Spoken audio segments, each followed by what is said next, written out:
E se eu te dissesse que a pessoa que você é hoje não precisa ser a pessoa que você será daqui a alguns anos? E se seus medos, seus vícios, suas inseguranças, seus pensamentos repetitivos não fossem uma sentença, mas apenas um caminho que o seu cérebro aprendeu a percorrer?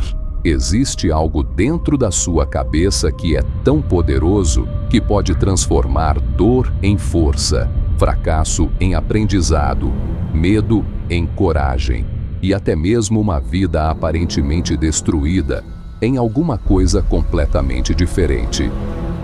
Esse algo é a sua mente, mas existe um detalhe o tanto quanto perigoso: o seu cérebro também pode aprender o caminho contrário. Pode aprender a desistir, pode aprender a ter medo, pode aprender a acreditar que você não é capaz. E quanto mais você repete um pensamento, maior é a influência dele na sua vida. É como abrir uma trilha no meio de uma floresta. Na primeira vez, é difícil. Na 10ª, já existe um caminho. Depois de anos, você nem precisa pensar para percorrê-lo, sem perceber que talvez você esteja caminhando todos os dias pela mesma trilha mental. Michelangelo certa vez foi questionado sobre como conseguia enxergar uma obra dentro de um simples bloco de mármore. A ideia atribuída a ele é poderosa. A escultura já estava ali. Ele apenas precisava remover o excesso. O problema é que, quando ouvimos certas coisas repetidamente, podemos começar a confundi-las com quem somos. Mas existe uma diferença gigantesca entre "eu sou assim" e "eu aprendi a ser assim". A primeira frase parece uma prisão, a segunda, uma esperança. Durante muito tempo existiu uma ideia de que o cérebro adulto era praticamente fixo, como se, depois de determinada idade, aquilo que você se tornou fosse definitivo. Mas a ciência revelou algo muito mais interessante. O cérebro possui capacidade de adaptação. Ele pode modificar conexões, fortalecer determinados circuitos, enfraquecer outros, aprender, reaprender. É o que chamamos de neuroplasticidade. Pense em uma área com vegetação. Se você pisa sempre no mesmo lugar, a grama desaparece, o caminho começa a aparecer. No cérebro, a lógica é diferente, mas existe uma ideia semelhante. Aquilo que você pratica repetidamente tende a se tornar mais fácil e automático. É por isso que hábitos são tão poderosos e, ao mesmo tempo, tão perigosos, porque o cérebro não pergunta: "Isso é bom para mim?" E sim, ele aprende aquilo que você repete. Você pode assistir a 1000 vídeos sobre disciplina, ler 100 livros, fazer promessas em um pico de motivação em uma madrugada qualquer, dizer: "A partir de amanhã, minha vida vai ser diferente." Mas existe um problema. Seu cérebro não muda porque você decidiu mudar. Ele muda quando você começa a agir de maneira diferente, de novo e de novo. É aí que a mudança começa a ficar dolorosa, porque existe uma parte de você que quer crescer e existe outra que quer permanecer confortável.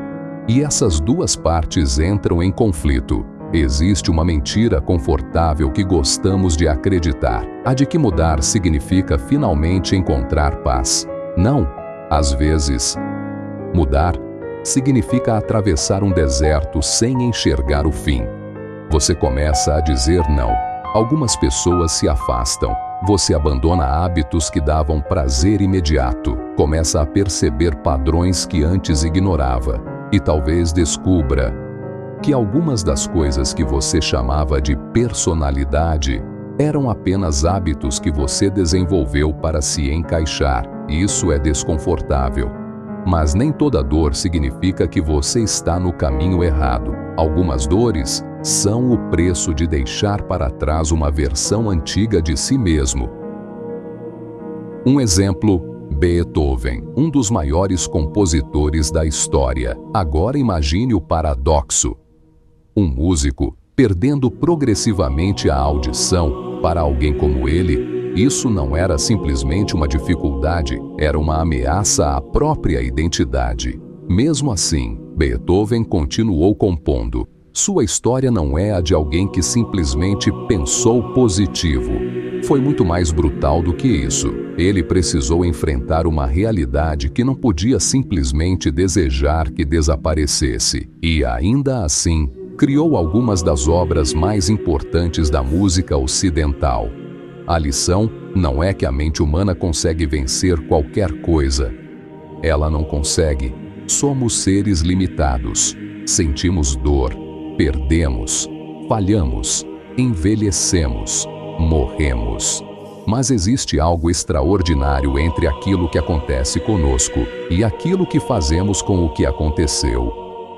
Viktor Frankl era médico e psiquiatra. Durante a Segunda Guerra Mundial, foi levado para campos de concentração nazistas. Ele perdeu familiares, passou por condições extremas, conheceu uma forma de sofrimento que poucos seres humanos conseguem imaginar. E o que ele fez depois que muda tudo? Ele poderia ter simplesmente desistido de tudo. Mas, ao invés disso, escreveu sobre uma das questões mais profundas da existência humana, o significado. Frankl percebeu que, mesmo quando quase tudo pode ser retirado de uma pessoa, existe uma dimensão interna que não é tão facilmente controlada. A maneira como ela se posiciona diante daquilo que está vivendo. Isso não significa que podemos controlar tudo. Não podemos. Não significa que sofrimento é bom. Não é. Significa apenas que, mesmo dentro de circunstâncias terríveis, a mente humana pode procurar uma direção. E, às vezes, uma direção é tudo o que precisamos para dar o próximo passo. Uma gota de água não parece poderosa, mas deixa cair no mesmo lugar durante tempo suficiente, e ela pode perfurar pedras e basicamente qualquer coisa. A transformação humana costuma ser parecida.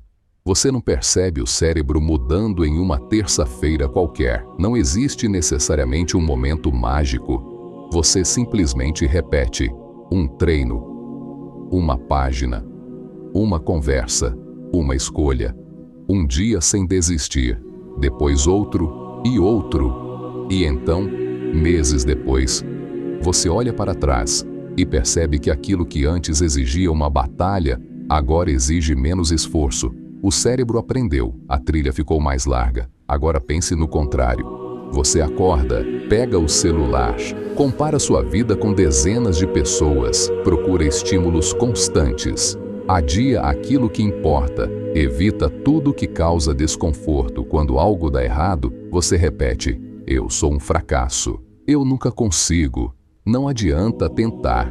E faz isso novamente amanhã, e depois de amanhã, durante meses, anos, o cérebro também aprende isso. Por isso, nem todo pensamento merece ser obedecido. Pensar alguma coisa não significa que aquilo seja verdade. Sentir medo não significa que exista perigo. Sentir-se incapaz não significa ser incapaz. E sentir que você nunca vai mudar não é uma prova de que você não pode mudar. É apenas um estado mental. Quando olhamos para grandes figuras da história, cometemos um erro. Nós olhamos para o resultado, não para o processo. Vemos Einstein, mas não vemos todas as horas de estudos profundos e pensamento. Vemos atletas no pódio, mas não vemos os anos de treinamento. Vemos pessoas extremamente disciplinadas e esquecemos todas as vezes em que elas tiveram vontade de desistir. A grandeza nunca nasce pronta. Ela é construída, lentamente, dolorosamente, repetidamente. E talvez seja por isso que a metáfora do mármore seja tão poderosa. Você não controla o bloco que recebeu, mas você pode trabalhar nele. Pense em tudo aquilo que você recebeu sem escolher. Seu passado, as pessoas que cruzaram sua vida, os momentos em que você foi ferido, as oportunidades que perdeu, as portas que nunca se abriram. Tudo isso faz parte do bloco. Você não pode voltar no tempo, não pode apagar cada cicatriz. Mas existe uma coisa que permanece em suas mãos e, em hipótese alguma, se perde: o cinzel.